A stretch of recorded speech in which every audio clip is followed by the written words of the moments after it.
YouTube right now to see if everything goes well. I see a good feed. I kind of hear something. Okay. Do you got audio? Yeah. Okay. Then we be golden.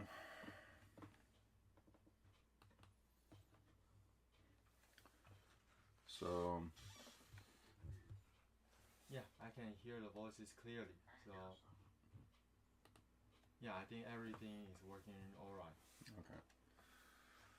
All right. So let's pull up the. So I hope you guys like the. Hope you guys like the picture. The main picture on the YouTube log or the YouTube video was Lynn catching a fish at a local lake. So here, scoot on over, man. Get in the picture so the people can see your shining face. Oh, okay. Or better yet, here, we'll leave this. Nope, wrong way. I think camera is here, right? Yeah, but if you touch it, it's gonna mess it up. So I just want to make sure you're in the camera. Okay. Anyways, I took Lynn fishing yesterday. We caught a lot of fish. We ate a lot of fish. The fish was good. Lynn made a YouTube short yesterday and got lots of views about the fish that we ate. It was good. So, on that note, fishing is good. So, the target today was given to me by a random person, and I told the person that he was going to look at the data that we got for him and then let me know on Friday what the target was. And so Thursday I tried to get a hold of him, and Friday I tried to get a hold of him.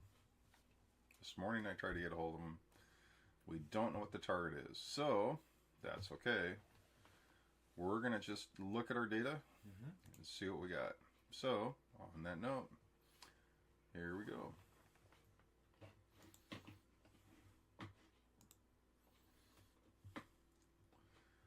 So this is from the aura. Yep, from the aura. She described the target 24649453 as windy and pink and white shells, gray black house, tumbling swirling energy, big rocks, water, bucky orange, loud washing sound like a machine running, trees bold, dark. And yeah, that's the basic description she gave for this target. And the general thing, well, I would say is it's neither in a rural area or a urban environment, but it's I would say it probably is yeah, there is a main focus. The main focus could be the man-made structure or building. Building bright. Almost feels like it's at the ocean. So nearby a large body of water. Yeah. Okay. Is this the same thing? Okay. Ah, this is mine, right? Yeah. Yeah, you can tell by the terrible handwriting. So I did this basically with idiograms. I didn't try to figure out what it was. I got vegetation, I got people, I got structures, I got smoke. It was restricted for whatever reason, so you couldn't get into or out of. Wide area, so it was kind of a large area. It was layered, so there was levels. And range of effect. I don't know what that means, but I had range of effect, intrude, and intrusive. And I had a idiogram that I had that was trying to describe the range of effect and intrusive, but it kind of looks like a round circle with a line on it. I really couldn't figure it out. The building was a mall-like or wall-like monolith or wall-like fortress monolithic, barred, and restrictive. And then this is one set of idiograms. And the other thing is, I did another set of idiograms, and I had high energy dancing, energy exuberance,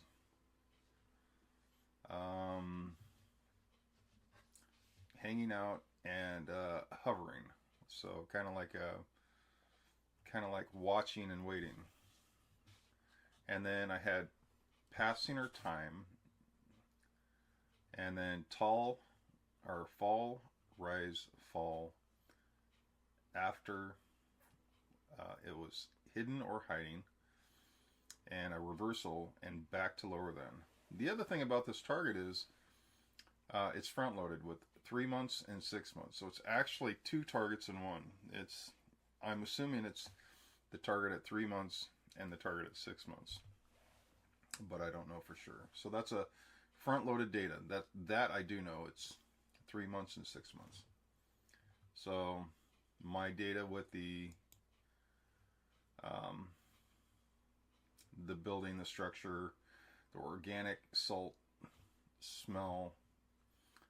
Oh yeah, and then my co-pilot asked if the organic burning smell was lithium, or lithium battery. And so I did an ARV on that, and I can't, there it is.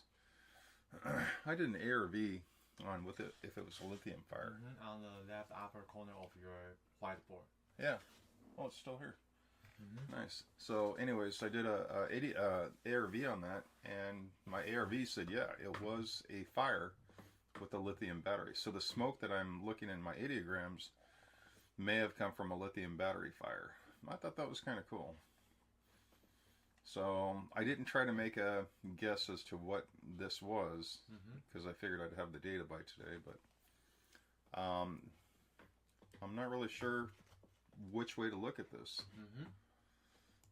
All right, what'd you get? Okay, that's very interesting.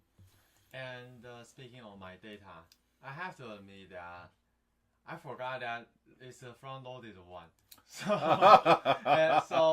really, I don't know if in that case my data can be considered as kind of like a blind target, because the remote viewer, when he or she is doing his or her sessions, he has no idea that this target actually has some clues, and and the remote viewer simply just forget all about this extra information coming from the client, and well, it does make it harder. It does make it harder, but on the other hand, it could also mean that this data could possibly contain less noise or imaginations coming from the conscious mind, because the remote viewer, although has been informed that this is a front-loaded target, when he is doing his session, he just have no idea about this. And I have to say, I just did this target like 1 or 2 hours ago, and when I just wake up, so I was quite sleepy when I'm drawing my idiograms and writing data on my iPad. So yeah, I will consider my data. Maybe it can be seen as a blind view, not a front loaded view. Right. And speaking of which, looking back on Leora's data, the first presenter, her data has also no clue about any front-loaded information. Like there should be a timeline. You should look at about at 2 different time frames. One is 3 months and the other is 6 months. I suppose it's three months from now and 6 months from now. I don't know, or maybe it could be a time period in the past. We simply have no idea. It's simply just that the target assigner wants us to look at a certain event and to describe what that event will be, or in a 3 months and 6 months time frame. And in Leora's data and in my data, we showed no signs of this description. Right. So I would say Leora's data may also be considered as a blind view, Right. just like my Right. data. She probably didn't understand when I said 3 months or 6 months. She didn't understand the front loading because I don't think I've worked with her on front loading. But that's okay because that really truly makes her data blind because she has no clue, what it was. Yeah. And my problem is 3 months and 6 months. Well, because I play with Bitcoin and stuff like that, now I'm thinking, am I looking at 3 months ahead to see what the price of Bitcoin is because I want to get rich, or a stock? I mean, maybe it was a stock. I don't know. So let's look at your data real quick. Yeah. So usually when the target is front loaded, you not only just write down the target number and the date, and when you start your remote viewing session, you also write down the extra information coming from the client, what you have been front loaded with. And because I totally forgot that it's a front loaded one, so I just do my remote viewing session in a normal way. And the first page of my data, I see something like a frontier, I describe it. I try to describe it, and I wrote down 3 words. I feel that it could be a coastline, but it could also be a border or interface of something. And this part of my data has some similarity with Leora's data, because she also described her data as let me see. So we're looking back at ores. Yeah, water, shells, and there is a sound like water crashing on rocks, swirling sound like a machine going around. So if the spot is at or near the ocean or at the coastline, then that's pretty much the description you would get. Well, and then I had a barrier. So I had a let me see if I can find it. Restricted area, layered, range of effect. So I actually had it so it was like you're restricted on entering into this area. So there was like I guess a wall or a border or something. So yeah, I mean we all picked up on the change. I guess the delineation of the two. So this is the first page on my data. I describe it as a coastline or maybe a border or interface, but I have no idea. And on the second page of my data, I see a bright light or colored area that feels to me like the sunrise coming up over the horizon, but I have no idea what it is. And at the center of this big circle, and I drew something else. There is an object there, but I have no idea about this. And again, I drew my idiogram shows out again. The same idiogram I don't know if it's showing me a coastline or border or interface, or it could be a indication that my previous description of that ideogram is not correct, so it simply shows up again. Well, this happens when you are doing remote viewing in the CRV fashion. For example, they always tell the remote viewers to describe their ideograms in 3 stages. One is I means ideogram, and another stage is A. A is to describe how you draw your ideogram and what are the feelings and movement you sense when you draw down this ideogram. And B means your conscious description of it like that. Okay, it feels very smooth, or maybe it can simply mean it's a smooth object, or and for in this example, because I drew a line that separating the two space, my initial explanation is a borderline, or is an interface. But if your first explanation or description is not really what that ideogram is trying to tell you, then that ideogram may come up again. Or in other cases, say for example, the target is almost home. It's almost is very simple and has only one characteristic. Like the target is like a peaceful lake, and or you are looking at the ocean. Of course, no matter how many ideograms you try to draw, you will always get the same ideogram, because like the ideogram of water, because there is only one or two elements in this target. And see, I disagree. Okay. Well, when you're talking to an Eskimo, how many words do they have for snow? Well, I suppose they will have a lot of descriptions. They have over 100 descriptions. It's individual names for snow. But the name describes not only the consistency of the snow, the hard pack, the temperature, the conditions. The name of the snow will tell you exactly what's going on. So if the snow is melting, they have a name for it. If it's just falling and it's light and puffy, they have a name for it.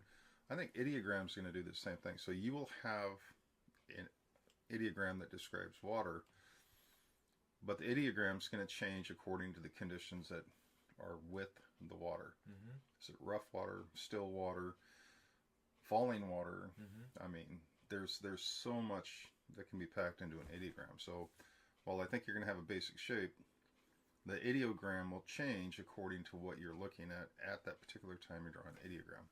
Like if you're in a river and you're going in the water, you write an ideogram at that moment, it's going to show flowing movement.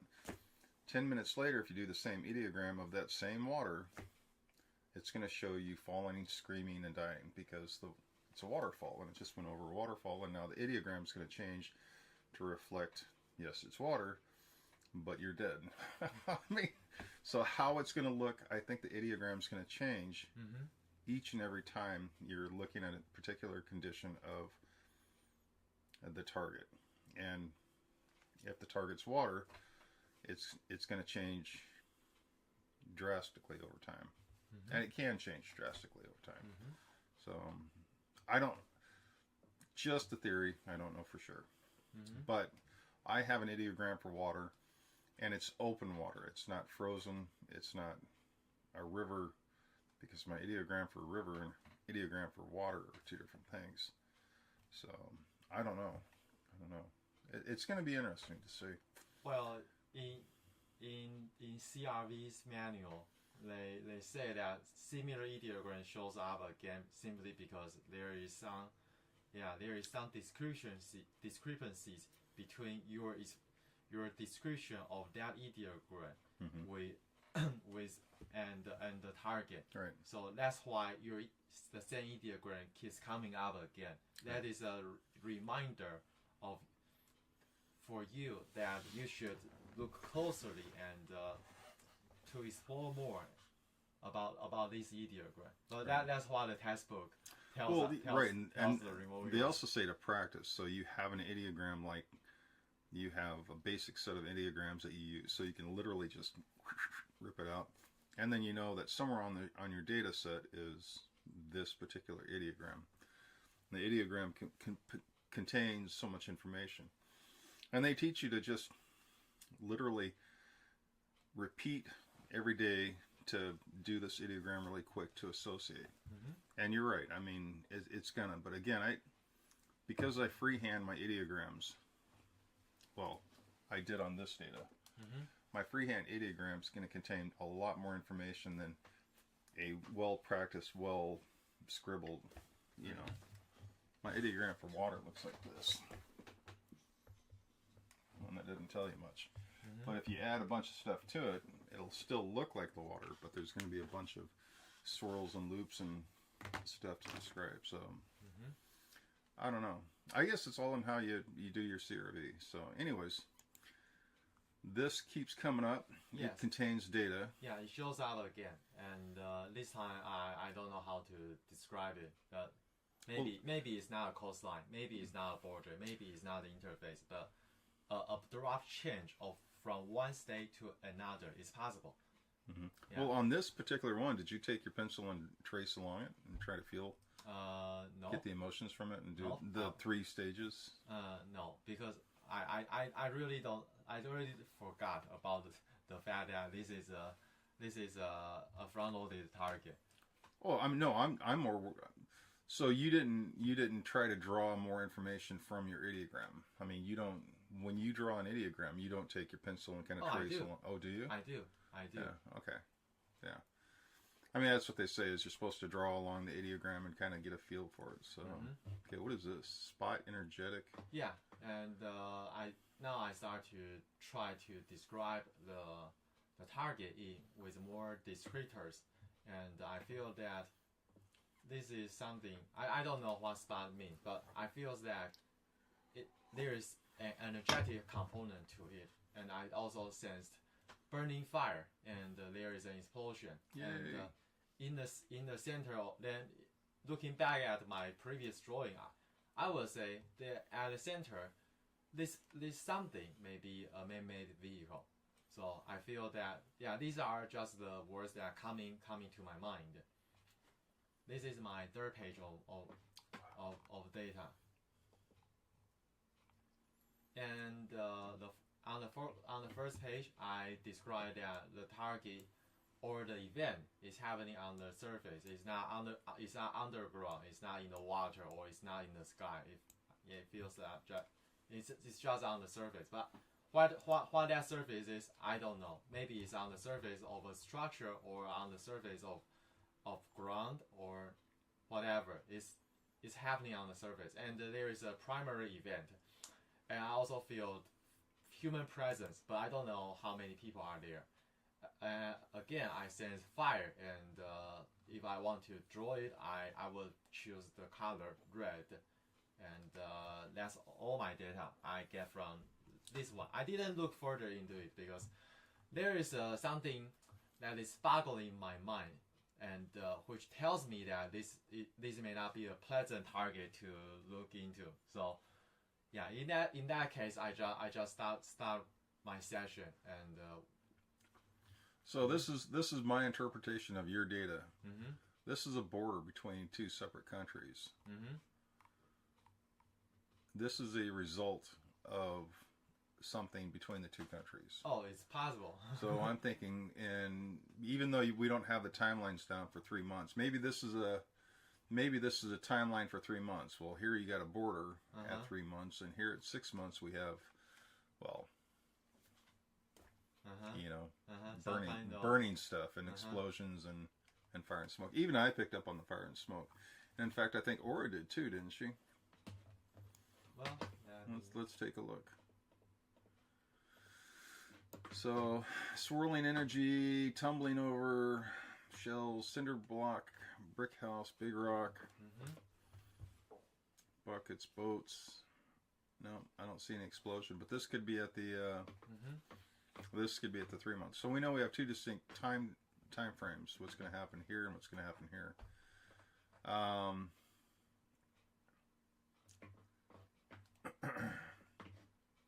So I see nothing here to indicate war, whereas me and Lynn both have smoke. We have a restricted area. We have a range of effect. The range of effect, now that makes a lot more sense with Lynn and his explosion and fire. Range of effect means a lot more to me. A salt smell, organic smell, smoke, pervasive, acidic, painful, and moisture. So I'm kind of wondering if that's going to be a big fire, or little fire. It's going to be interesting. And higher energy, passing of time, and a reversal back to lower than. So if it's not a war, if it's not an explosion,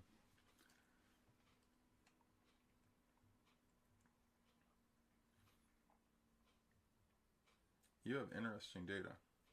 I mean, that is a scary set of data. Definitely not a pleasant target to. No. Well, this is one of the problems with doing random targets that I don't know about. So I have no clue what the target is, so I can't say, well, we probably shouldn't look at this because, you know, people might get offended. But we are seasoned remote viewers. We look at really cool things.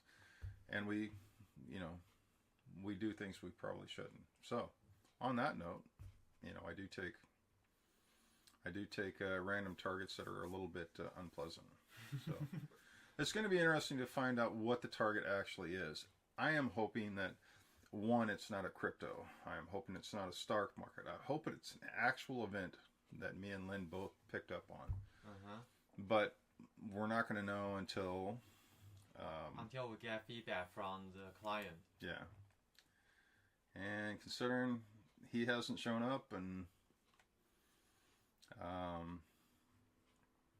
it's going to be interesting. I don't know what to do.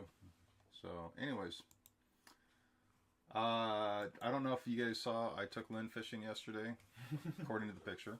Yeah. He did fantastic. I want you guys to know Lynn is a professional. If you need a guide, Lynn is your man. He was casting, I mean, I swear to God, in less than 20 minutes, the man was casting like a professional. He was pulling in huge fish, lots of fish. And, you know, he's got this under control. So if you guys need a guide, Lynn here. Well, it's Jeff and your son, Jeffrey. It's because you told me so well that I learned it.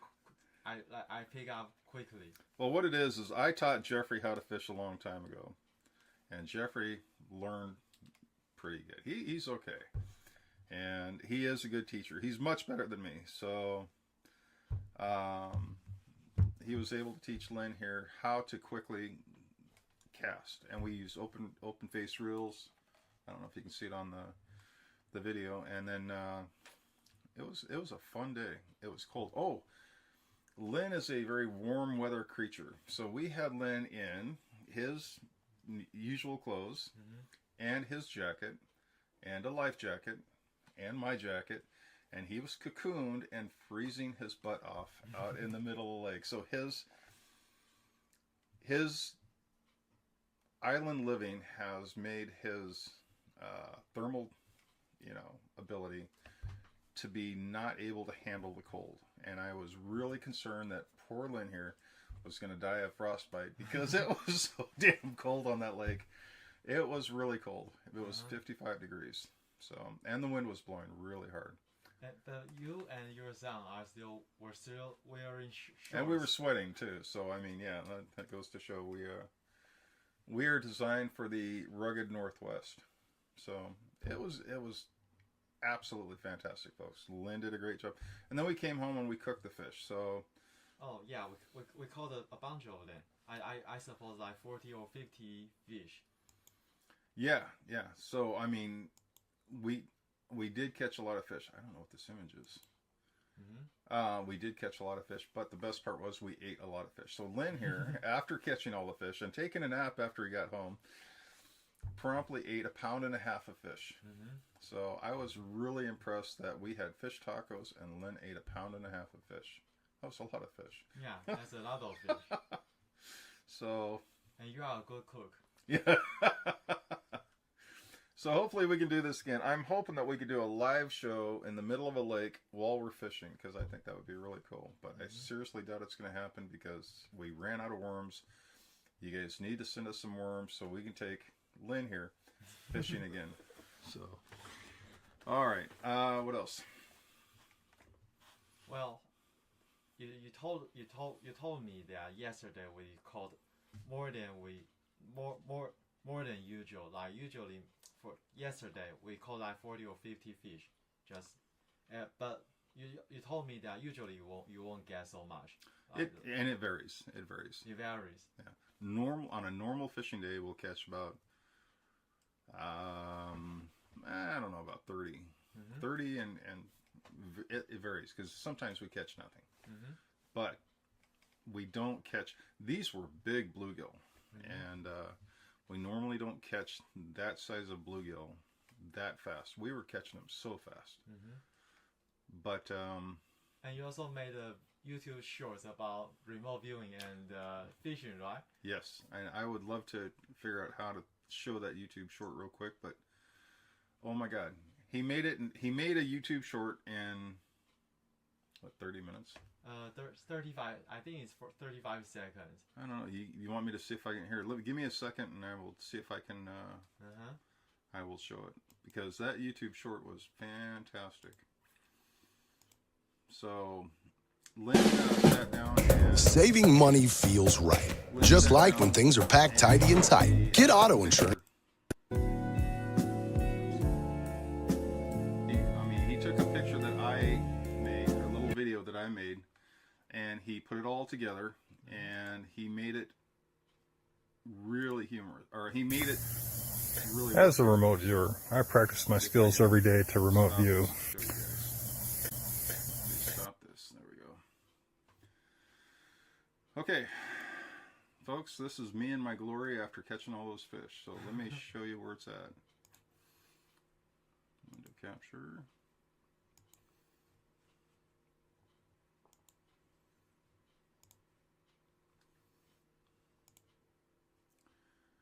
Okay. So this is me talking about fishing and remote viewing, and it worked out really good. As a remote viewer, I practice my skills every day to remote view. But when you think about it, remote viewing can be used for everyday applications like fishing. Lots and lots of fishing. For those who don't know, remote viewing is a practical thing, and fish tastes good. So, remote viewing tastes good.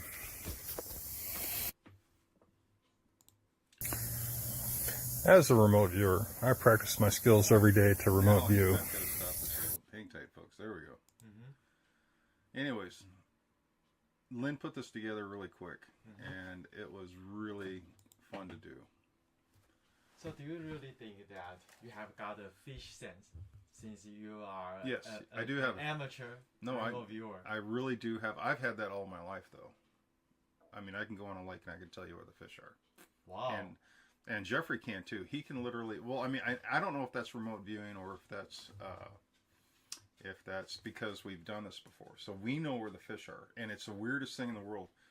So you are basically saying that there is a kind of like a psychic sonar built inside your body. I'm not kidding. You really can use remote viewing to find the fish. So when you look at a lake, you see nothing but flat water. Right?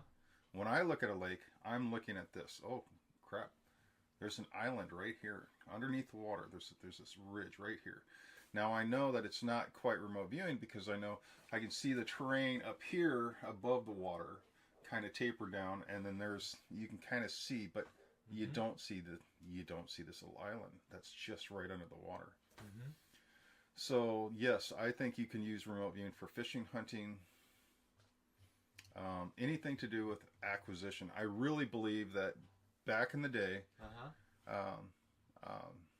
the hunter-gatherers used remote viewing for hunting and fishing. Okay.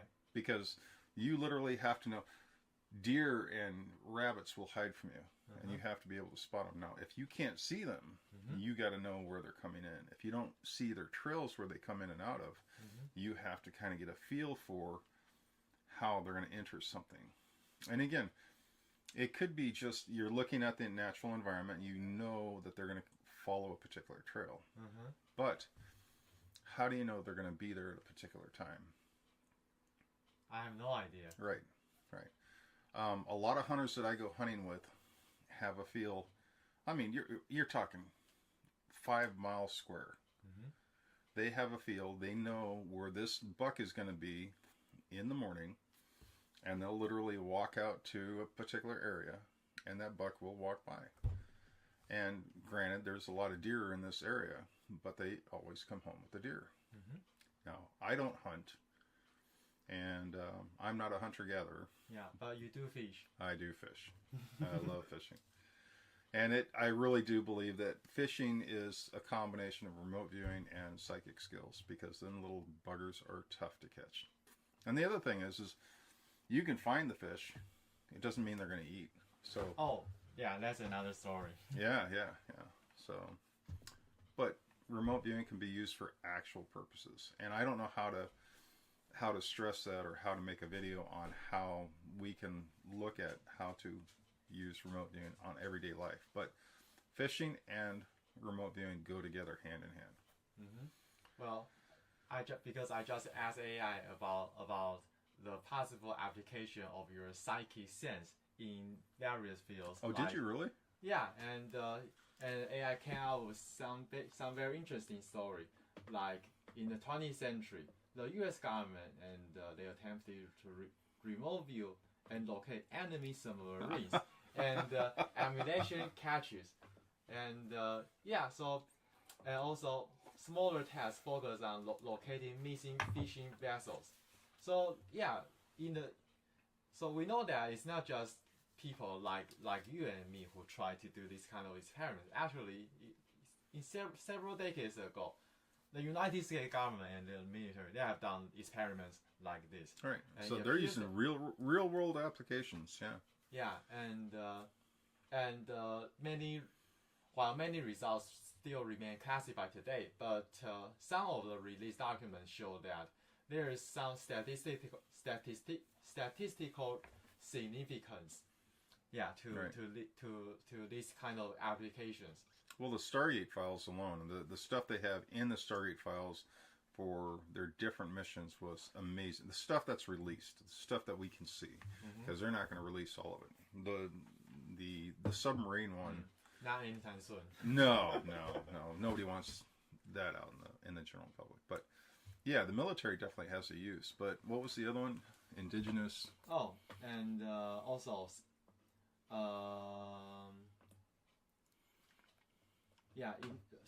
Indigenous people, like from the 17th to 19th century, and in European rural areas, people use forked stick and Y-shaped rod to sense underground water, and they call it dowsing.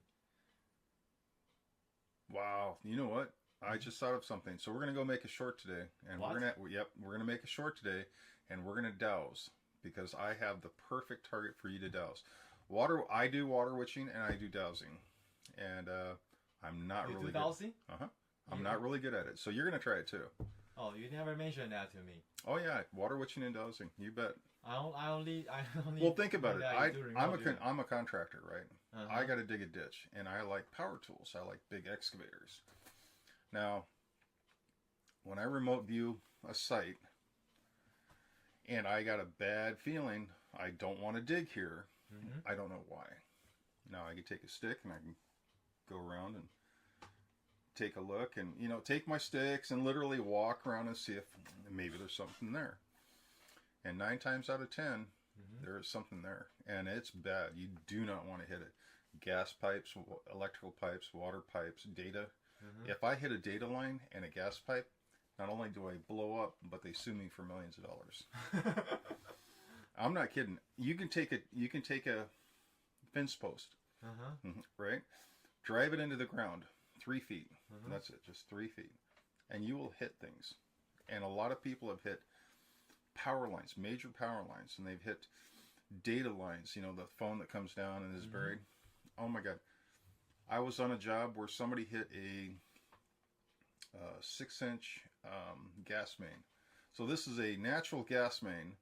The guy hits it, and all you hear is this boom as all this natural gas is leaking out. And he had a big piece of equipment running, and all I could think of was run now, run fast. Because if that gas blows up, everybody's gone. And there was like a group of us standing around watching this idiot look at the hole, watching all the dirt and air and natural gas come shooting out. It was the scariest thing I've ever seen. And it was the funniest thing I ever saw. At the time, I was smoking a cigarette too, which was even funnier. So I've got all this natural gas going, zoom, and I'm just going, whoa! And I looked at my cigarette and I thought, this is a bad time to be smoking. So, kids, don't smoke. Yeah. So remote viewing and common sense, like digging a hole. Yeah, and dowsing. You're gonna love dowsing. God, you are gonna love dowsing. So I'll pick out the target. And we'll make a video of it, and we'll do a little short remote viewing and dowsing. And it's going to be just as good as remote viewing and fishing. I tell you what. Remote viewing and fishing. Yeah, remote viewing and fishing is that's a great video, by the way. What else? And then we got, what else? Yeah, fish sense, water dowsing, and military and civilian experiments. Okay. And modern recreational fishing. But yeah, I would say it's just like what we did. Well, it would be interesting to have somebody, as a blind target, draw a map. So let's say me and Lynn wanted to go fishing on a lake. In my Discord, I set out a target. The target is draw this map and mark a location. Like where there will be, where there's going to be the most fish. We're not going to tell them that we want the target to be where there's going to be the most fish. We want somebody to draw a map and mark a target and describe the target. We know what the target is, me and Lynn, because we want to go fishing. But the other remote viewers, all they know is they're going to draw a map, and then they're going to draw the target, and they're going to describe the target. That would be the coolest test of all, because one, we get to go fishing to test it, and two, we may catch more fish. How cool is that? That would be a great idea. It's a win-win for everybody. Everybody gets a target, and we get to go fishing. So, well, but you have to trust that their data is applicable. But that's the thing. It would be a test target. We could literally test to see if this is a doable. If you took everybody in our Discord and you had everybody draw a little map, and we took all the maps and laid them out of where the best fishing spot or where we're going to go, because we're only going to go to the best fishing spot. How many of the maps from all the different remote viewers will show where we're going to go? Well, if that really works, then you can not only just apply this technique in fishing, you can also use it to find some buried or missing treasures under the ground. Right, exactly. Because right now we have one gold mine that I know of that has a very sizable, very large amount of gold on the Columbia River. There's an old oak tree.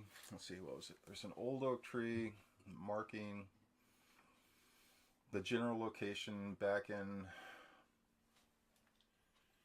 God, I want to say it's the 1900. It was early 1904, 1910, somewhere around there. The miner had an oak tree. He described where the oak tree was at. He described the mine. He described what was in the mine, and he described basically he buried his stash. So he dug for a long time, got the gold, put it back into the mine, buried it, and he described how many pounds of gold, not ounces, pounds. So it would be interesting to have people draw a map and mark the location, because if we can find this gold mine on the Columbia River, which is right down the road, and we can find these pounds of gold, which is currently at, I think it's $3,000 an ounce. Yeah, more than 3,000 per. Yeah, so a couple pounds of gold between me and Lynn would be very nice. Yeah, that would be really cool. It would be a doable thing. I don't see why we can't do it though. And why can't we set up the geolocate where you literally have to find a stash. So we go out in the woods or somewhere and we stash something, and then we have the remote viewers make a map of the target. And I guess A funny thing is on my cases where I'm trying to locate people, and these people are in bad situations, and I have to describe the surrounding area. So I do that. Now, it's hard for me to get actually detailed on where this is at, which is what I really need to do. But if the current location is known, kind of, the general area, and I have details about the very close location, and details of where the area is and what's around it, I mean, I'm just trying to say that we can actually use this information to find this buried target. And it would be really easy to do if we're in a group. If we have a group of remote viewers, okay, we could literally make it fun, entertaining, practice, if we're setting the targets. Or if we're looking for the gold mine, that would be really fun and entertaining. It'd be really entertaining because, man, I tied that much gold. Would be so nice. But anyways, yeah, remote viewing and finding things. It's doable. It's really doable. And just because we're looking for fish doesn't mean it's not exciting, because remote viewing and finding fish would be a great skill. And me and Jeffrey have it. And now Lynn has it. No, I don't have it. He's a remote viewer, folks. We gotta practice his skills every day. So send worms. Yeah. Well, that's kind of a cool thought. I didn't think about that. What else we got? No. If anybody's watching this, you guys can email me and let me know if you have an idea for a target. And then maybe next week we'll actually have a target that we know we have a target that we can describe, and we have details on it. So it will be interesting. Yeah, just make sure that you not only provide the target, but also you need to do the target reveal, because only those who assign a target know what the real identity of the target is. Right. And without feedback, there is really no way to tell whether our data hit or not, or how about the quality of our remote viewing right. data. And the fact that me and Lynn came with our data is so approximately close. I mean, it feels like our data is good. And Aura has some aspects of Lynn's data being with the separation of the water and the land. So I think we did pretty good. Like I said, I'm hoping it's not crypto. I'm hoping it's not the rise and fall of crypto, but it could be. We just don't know. But yeah, if you guys send in a target, man, let's do it. Let's get it done. Yep, the guy has not responded, so I think we are. Yeah, we are also close to 1 hour. So right. I think that will make it for this week. So what do you want to do for next week for the target? Any idea? No, it's open for discussion. Yeah, everyone can submit their data. Yeah, as long as they are in our Discord group. Oh, there you go. So if you guys wanna submit a target to Lynn for next week, join my Discord and contact me. I'll send you a link to my Discord, and you can set the target and just work with Lynn and make sure that we know what the target is. So works for me. All right, man. So I will wrap this up. Any last words? Sure. I do really appreciate the fact that there have been so many people following us for so long and doing our weekly practices with us, and I really feel appreciative for that. And also, I really want to thank Jeff for bringing me to fishing. It's my first time trying to fish. His very first time fishing, folks. Yeah. First time. Yeah, very fun and interesting. But it's just too cold for me. I don't like the weather here. He will not be moving to Washington State anytime soon. Because remember, it is technically summer here, folks. And poor Lynn is an ice cube. So. All right. All right. Well, I will see you all next week. Lynn, yeah. Thank you very much, man. Yeah, thank you very much, and thank you for following us. All right, you guys take it easy. Yeah.